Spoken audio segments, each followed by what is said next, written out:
আসসালামু আলাইকুম। উত্তর ২৪ পরগনা জেলার ছোট্ট একটি গ্রাম থেকে আমি পারভিনা আছি আপনাদের সঙ্গে আরও একটি ইন্টারেস্টিং ধামাকাদার ভ্লগের সঙ্গে। সো হ্যালো এভরিওয়ান, সবাইকে জানাই সুপ্রভাত, good morning and welcome to Parvina dream kitchen 1। তো আপনারা সকলে কেমন আছেন? আমি তো আলহামদুলিল্লাহ ভালো আছি। আশা করছি আপনারাও বেশ ভালো আছেন। আজকে সকাল সকাল আপনাদেরকে ঝাঁটানাতা না দেখিয়ে প্রথমে বিছানা গোছানো দিয়ে সংসারটা গুছিয়ে নেওয়ার মধ্যে দিয়ে ভিডিওর মাধ্যমে আপনাদেরকে শেয়ার করছি। তো এখানে প্রথমেই বাইরের বিছানাটা গুছিয়ে নিচ্ছি। এখানে আমার আব্বু আম্মু থাকেন, বাইরে ভীষণ ঠান্ডা মেঝেতে, ওই কারণে সব কাঁথা পেতে তার উপরে ঘুমায়। তো সেই কাঁথাগুলোই গুছিয়ে নিচ্ছি, সবগুলো মোটা মোটা কাঁথা। এখন ঘড়িতে বাজে সকাল 7টা, আর আজকে এই সময় থেকে আপনাদেরকে সাথে নিয়ে আজকের ভিডিওটি শুরু করছি। ভালো মতন ঝেড়ে ঝেড়ে গুছিয়ে নিচ্ছি। শীতকালে এখন ধুলোর পরিমাণ এত বেশি বেড়ে গেছে যে ধুলো বালিতে কিচকিচ করে। বিছানাটা কোনো দিন আমার মাই গুছিয়ে নেয়, তবে আজকে আমি গুছিয়ে নিচ্ছি। যেহেতু মায়ের আজকে একটু লেট হয়ে গেছিলো, এই কারণে তাড়াহুড়ো করে চলে যেতে হয়েছে, সেহেতু আমিই গুছিয়ে নিচ্ছি। আর এই মাদুরটা এইভাবে গুটিয়ে নিচ্ছি, কেননা মাদুরটা মাঝখান থেকে, যেহেতু প্লাস্টিকের মাদুর, তো মাঝখান থেকে যদি ভাঁজ করে রাখা হয় তো ভেঙে যাওয়ার সম্ভাবনা থাকে, তাড়াতাড়ি নষ্ট হয়ে যায়, সেই কারণে এইভাবে ভাঁজ করে রাখলাম। আর এই যে দেখতে পাচ্ছেন কাঁথাগুলো সব পাটে পাটে গুছিয়ে নিলাম। এখানে একটু এলোমেলো হয়েছিল, সেগুলোই গুছিয়ে নিচ্ছিলাম আর কি। রাত্রে সব শীতকালে এত বেশি জামা কাপড় ঘাটাঘাটি করে যে সকালতেই গুছাতেই সময় পেরিয়ে যায়। আর ঘর বাড়ি এলোমেলো হয়ে থাকলেও, চারিদিকে জামা কাপড় ঝুলঝুল করছে, অগোছালো হয়ে থাকলেও দেখতে ভালো লাগে না। ওই কারণে একটা দুটো জামা কাপড় যেই অগোছালো হয়ে যায়, আমি চেষ্টা করি সেই সময় গুছিয়ে নেওয়ার। যখনকার জামা কাপড় তখনই গুছিয়ে নিতে। আপনাদের সঙ্গে কথা বলতে বলতে আমার বিছানা গোছানো কমপ্লিট হয়ে গেছে। আর এই যে চলে আসলাম, আগের দিনে যে জামা কাপড়গুলো ভিজেছিল এই কলপারের এই তারায় মেলে রেখে দিয়েছিলাম, সেগুলোই এখন চলে যাচ্ছি রাস্তায় মেলে দিতে। আমাদের যেহেতু বাড়িতে উঠান নেই কিংবা ঘরের ছাদ নেই, সেই কারণে জামা কাপড় মেলার ভীষণ সমস্যা হয়। ওই জন্য রাস্তায় এখানে একটা তারা টাঙানো হয়েছে, এখানেই আমরা জামা কাপড়গুলো মেলে দিই। এখানে অনেকেই জামা কাপড় মেলে শুকিয়ে নেয়। এই ফার্স্ট টাইম আমি রাস্তায় এসে এরকম জামা কাপড় মেলছে আর ভিডিও করছি। আমার ভীষণ আনইজি ফিল হচ্ছিল। ক্যামেরাটা ওই কারণে লুকিয়ে লুকিয়ে সেট করে নিয়েছিলাম একটা জায়গায়। আর চারিদিকে লোকগুলো দেখছিল, আমার কেমন যেন একটা লাগছিল। আর এই যে জামা কাপড় মেলে দিয়েছি, আমার দিকে আসছে।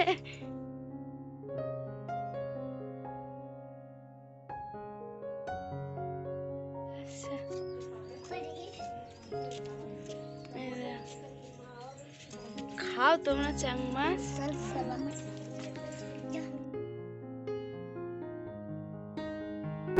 এই যে এখানে ক্যামেরাটা জুম করে আপনাদেরকে কি দেখাচ্ছিলাম বলুন তো বন্ধুরা? এই যে দেখতে পাচ্ছেন আমাদের গাছে ছোট্ট পেঁপে হয়েছে একটা, সেটাই আপনাদের সঙ্গে শেয়ার করছিলাম। আর এই গাছটাতে কতগুলো কুড়ি এসেছে। জামা কাপড় মেলার সঙ্গে সঙ্গে গামছাগুলো বাইরে দিয়ে দিয়েছিলাম রোদ খাওয়ানোর জন্য।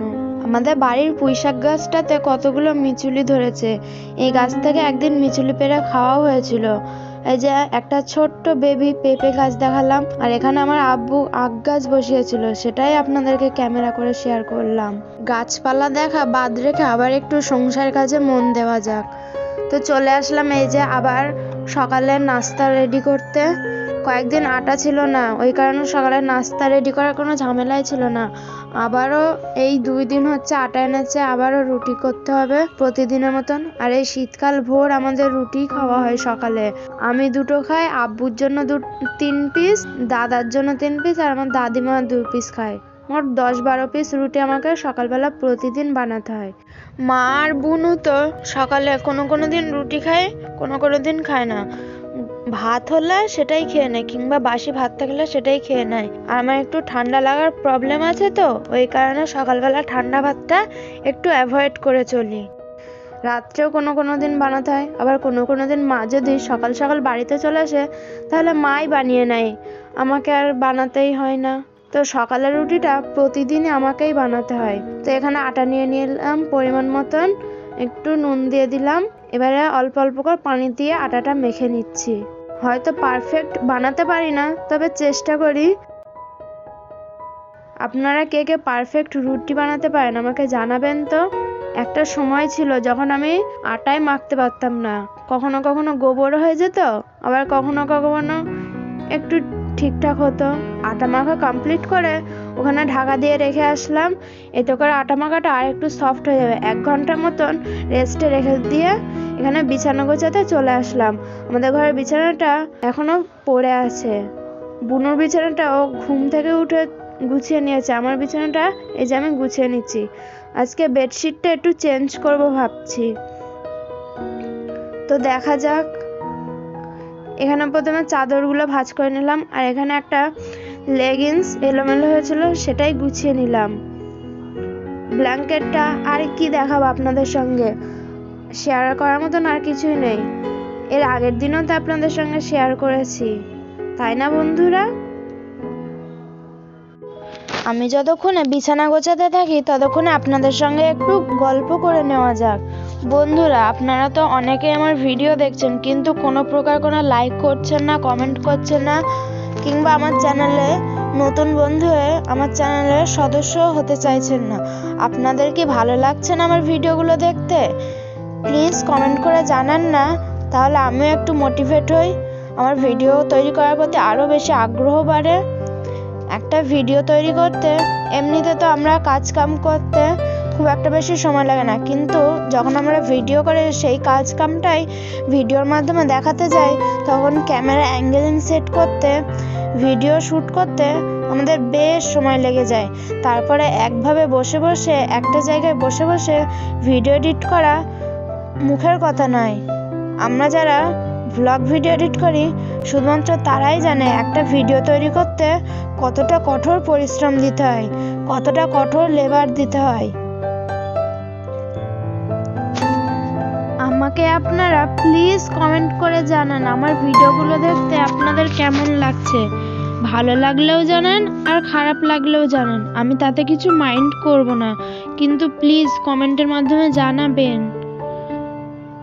বন্ধুরা, আজকে আপনারা হয়তো আমার ভয়েসটা শুনে বুঝতেই পারছেন আমার শরীরটা একটু খারাপ, একটু সর্দি করেছে, ওই কারণে ভয়েস ওভার দিতে প্রবলেম হচ্ছে। যদি আমার এই ভয়েস ওভারে কোনো প্রবলেম হয়ে থাকে, আপনাদের যদি শুনতে ভালো না লাগে কিংবা শুনতে না পান, তাহলে প্লিজ আমাকে ক্ষমা সুন্দর দৃষ্টিতে দেখবেন।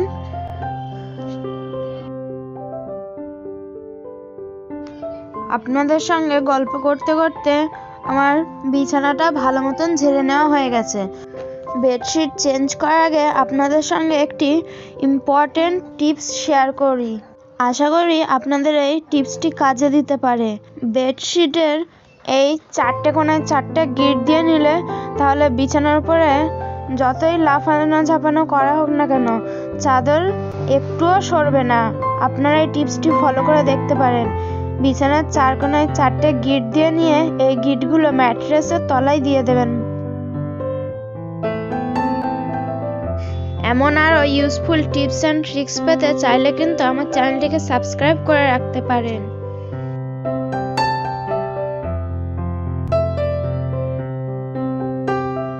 একটা চিরুনির সাহায্যে এই ধারগুলো ভালো মতন গুজে দিলাম। আর দেখুন তো আজকের বিছানাটা কেমন লাগছে। এইভাবে বুদ্ধি করে কাজ করি বলে সংসারের সমস্ত কাজ একা হাতে সামলে নিজের যত্ন নিতে পারি, সাথে বাড়িতে বসে ইনকামও করতে পারি, সময়ের মধ্যে সব কাজগুলো কমপ্লিট করে নিতে পারি। তো এই তো গ্যাস ওভেনটা জ্বালিয়ে নিয়ে একটা চাটু বসিয়ে দিয়েছি, আর এখানে একটা পুরানো জামা বিছিয়ে নিয়েছি। এরপরে পিড়েটা রেখে এতে রুটি বানিয়ে নেব। নিচে একটা জামা পেতে নিলে কিংবা কোনো একটা কিচেন টাওয়েল পেতে নিলে তাহলে আর পিড়েটা নড়াচড়া করে না, এতে করে রুটি করাটা ভালো হয়। আর দেখতে পাচ্ছেন এখানে আটাটা কতটা সফট করে মাখা হয়েছে। উপরে একটু আটা ছড়িয়ে এবারে লেচি কেটে নেব। এদিকে চাটুটা গরম হতে থাক, ততক্ষণ আমি লেচিটা কেটে নিই। এখানে ছুরির সাহায্যে লেচি কাটলে লেচিগুলো এক সমানে হতো, কিন্তু ছুরিটা যেহেতু হারিয়ে গেছে ওই কারণে হাতের সাহায্যেই একটু সমানভাবে কেটে নেওয়ার চেষ্টা করছি।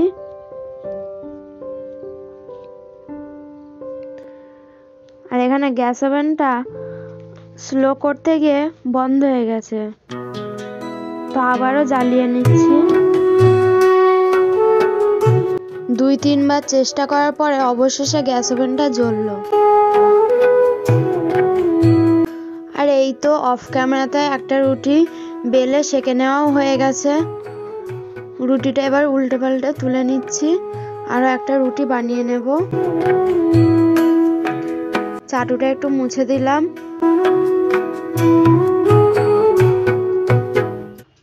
দুই পিস রুটি অলরেডি বানিয়ে নিয়েছি দেখুন। আর এই যে একটা রুটি শাঁকা হচ্ছে, এই 3 পিস রুটি হলে আব্বুর জন্য টিফিনে দিয়ে দেব। আর বাকি রুটিগুলো আমি অফ ক্যামেরা বানিয়ে নিলাম। রুটি বানাতে বানাতে আমার এক বন্ধুর কমেন্ট পড়ে নেওয়া যাক। Mahadev garden and Shahi kitchen থেকে আমার এক বন্ধু এই ফার্স্ট টাইম কমেন্ট করেছেন যে দারুণ।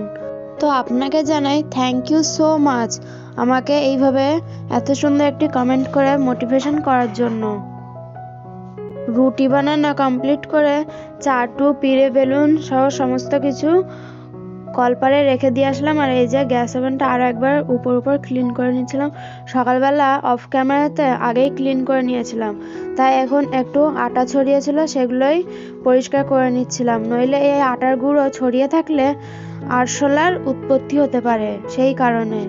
গ্যাস ওভেনটা ক্লিন করে নেওয়ার পরে কত সুন্দর ঝকঝক করছে দেখুন। আগের দিনের কিছু বাসি ভাত তরকারি ছিল, তো এখানে আগের দিনের গোস্ত রান্নার 2 পিস আলু ছিল, আর আগের দিন ফুলকপির বড়া বানানো হয়েছিল, তো সেটাই ছিল। আর এই যে দেখাচ্ছিলাম এটা ভাত ছিল। এই ভাতগুলো কিছুটা খেয়ে নেওয়া হবে, মা আর বুনু খেয়ে নেবে, আর বাকিটা ভাতে দিয়ে দেওয়া হবে। আর এই যে 2 পিস রুটি আছে, এটা আমি খেয়ে নেব। আর এই যে দেখতে পাচ্ছেন কতগুলো থালা বাসন জমেছে, থালা বাসনের যেন পাহাড় জমেছে। সমস্ত থালা বাসন অফ ক্যামেরাতে মেজে নিয়ে এই যে এইভাবে অর্গানাইজ করে রেখে দিয়েছি। এখানে ভাতের চালটা ভিজিয়ে রেখেছি, আধা ঘন্টা মতন ভিজতে দেবো, তারপরে মাটির উনুনে রান্না করতে চলে যাব।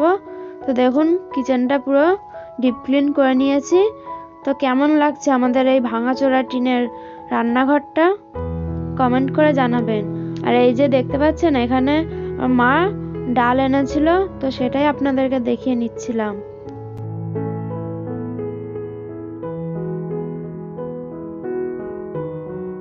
সমস্ত থালা বাসন মাজার পরে এই যে গ্যাস ওভেনের এইগুলো আর টিফিন বক্স, তারপরে জগ, 2টো কৌটো ছিল, তো সেগুলোই বাইরে রোদে শুকাতে দিয়েছিলাম।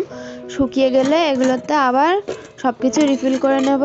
আর এই দেখুন ঘড়িতে বাজে এখন 11:30। এর মধ্যেই আমার সমস্ত বাসি কাজকাম সেরে গোসল কমপ্লিট করে এবারে রান্না বসাতে যাব। আর দুপুর 1টা নাগাদ নামাজ কমপ্লিট করে তারপর কিছু সময় কোরআন তেলাওয়াত করে এই যে চলে আসলাম রান্নাঘরে। আজ দুপুরে কি কি রান্না হয়েছিল আপনাদের সঙ্গে শেয়ার করে নিতে। আজ দুপুরে রান্না হয়েছিল ভাত, মুসুর আর মুগ ডাল মিশিয়ে ডাল রান্না করেছিল, আর আলু ভাজা, বেগুন ভাজা হয়েছিল। ডাল দিয়ে ভাজাভুজি হলে মন্দ হয় না। আর এই যে আব্বুর জন্য পানি গরম করতে বসিয়ে দিয়েছিলাম। চলুন আজ আপনাদের সঙ্গে একটি দারুণ টমেটো ভর্তার রেসিপি শেয়ার করে নিই। কাঁচা টমেটো কিভাবে ভর্তা করবেন সেই রেসিপি। এই রেসিপিটা খেতে দুর্দান্ত লাগে। টমেটো, পেঁয়াজ, কাঁচা লঙ্কা পাতলা স্লাইস করে কেটে তাতে নুন, জিরে গুঁড়ো, ধনিয়া গুঁড়ো আর একটু কাঁচা সর্ষের তেল দিয়ে ভালো করে চটকে মেখে নিতে হবে। তাহলেই তৈরি হয়ে যাবে আপনাদের কাঁচা টমেটো ভর্তার রেসিপি। আপনারা এই রেসিপিটা অবশ্যই বাড়িতে বানিয়ে দেখবেন, খেতে কতটা দুর্দান্ত লাগে। গরম ভাতে যদি এই টমেটো ভর্তা থাকে তাহলে আপনার আর কিছুই লাগবে না। তো এখানে আমি ভালো করে চটকে মেখে নিয়েছি দেখুন। আর দেখলেন আপনাদের সঙ্গে গল্প করতে করতে আমি তো ভুলেই গেছিলাম, আপনাদেরকে তো চ্যানেলটা সাবস্ক্রাইব করার কথা মনে করিয়েই দেওয়া হয়নি। তো আমার যেই বন্ধুরা আমার চ্যানেলের ভিডিও দেখছেন অথচ এখনো পর্যন্ত আমার চ্যানেলটিকে সাবস্ক্রাইব করেননি, তারা অবশ্যই একটি লাইক দিয়ে চ্যানেলটিকে সাবস্ক্রাইব করে পাশে থাকা অল নোটিফিকেশান বেলটি অন করে রাখবেন। এতে করে ভিডিও ছাড়া মাত্রই আপনাদের কাছে নোটিফিকেশানটি পৌঁছে যাবে। কেমন লেগেছে আজকের এই রেসিপিটি আপনারা অবশ্যই জানাবেন। সকালে যে জামা কাপড়গুলো মেলে দিয়েছিলাম সেগুলো শুকিয়ে কাঠ হয়ে গেছে, সেগুলোই তুলে নিয়ে এসেছিলাম। আর এই যে কোটো কাটাগুলো সমস্ত কিছু শুকিয়ে গেছে, এগুলো একে একে গুছিয়ে নেব। তো ফ্রেন্ডস, আজকের ভিডিওটি আপনাদের কাছে কেমন লেগেছে? যারা ভিডিও দেখতে দেখতে ভিডিও শেষ পর্যায়ে চলে এসেছেন তাদেরকে জানাই অসংখ্য ধন্যবাদ। আপনারা এভাবেই আমার পাশে থাকবেন। তো আজকের মতো এখানেই বিদায় নিয়ে নিচ্ছি। সবাই ভালো থাকবেন, সুস্থ থাকবেন।